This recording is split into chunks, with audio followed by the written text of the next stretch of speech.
Test, test, test. Hello there, Vernacular Faithful. Redcoat here, and it's time for another soliloquy or sololoquy or some form of that word that indicates that I am doing the solo act. So without further ado, let's go ahead and start talking. So last time we were investigating the idea of what art is, and we came to the definition of stylized expression.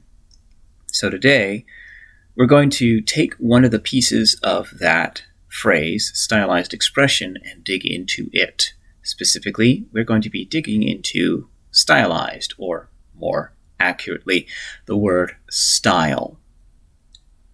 So when we're looking at the word style and how it's used, we can come down to a generalized meaning for it, because we use style to define things that are unique, or at least in a group of unique items. So, in other words, there's a style of martial arts, or rather, there's specific styles of martial arts, there's specific styles of clothing, there's specific styles of music. We use style to indicate a group of items that are similar, but are unique from other things. So from that angle, we can look at the word style and think of it as individuality. Like the style of something is the nature of that item's individuality. So from that angle, we can get to the version of the word that appears in the definition of art, which is stylized expression, specifically stylized. So something that is stylized is individualized. It's made to be unique in some way, shape, or form. And the more stylized something is, the more unique that thing is. So with that understanding that stylized means individualized, in the context of the definition of art, what does this mean and what purpose does stylizing something serve? Well, in my estimation, there's a couple of reasons that we stylize items. And this comes back to an aspect of the human condition, which is specifically that as humans, we instinctively value things that are novel and things that are unique, things that are different. Or perhaps it is more accurate to say that we value things that are novel, things that are new. And when it comes to things that are different, those stand out to us. When something is different, we see it more easily. It breaks a pattern, so to speak. So with that in mind, the idea of stylization, it is, other than to make something unique, but it makes something valuable in the fact that it is novel, it is new. And a new thing is, new is basically just a variant of unique, just freshly unique. It's a type of unique that you haven't seen before. And the other angle is that making something unique makes it identifiable, makes it catch your eye because it breaks from the mold. So with that in mind, one could say that something being stylized becomes a little bit compelling.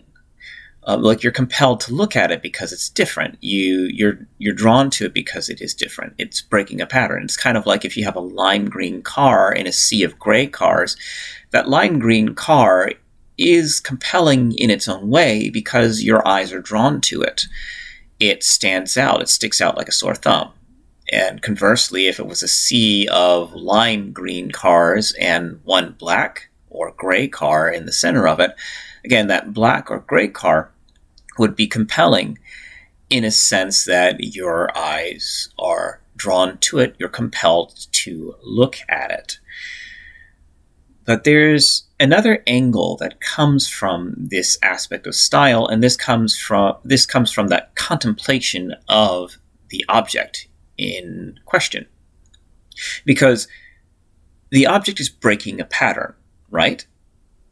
So then there's an immediate question that appears in your mind, which is, why is this object different? Why is it there? Why is a black car in this sea of lime green cars? That is the true sense of the compulsion when you find a unique object in a sea of same objects. You are compelled to ask, why is that there?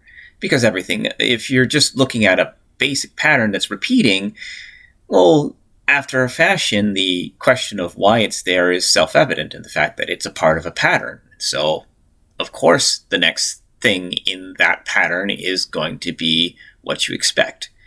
But when the unexpected comes, then the question of why did this unexpected thing happen appears. And that is the natural compulsion that style brings. It compels you to ask, well, wait, why is that different? When you've got capoeira, why do they spin and flip and dip? If we're looking at music, why is rap mostly talking over a beat? Why do people like this? There's a number of questions that come from just the existence of the item as a unique and stylized element. And so that is the primary functionality of stylization in my, admittedly, uninformed? No, not uninformed. In my opinion, style serves to create that question of why. And it makes an item novel and unique, and thus compelling. In essence, style draws the user to the art. It is that incepting factor that makes you want to look at the art and examine it more closely. So that's about all I have to say about style. This is a little bit shorter than my speech on art and what it is, but that's because this is a much more simplified concept.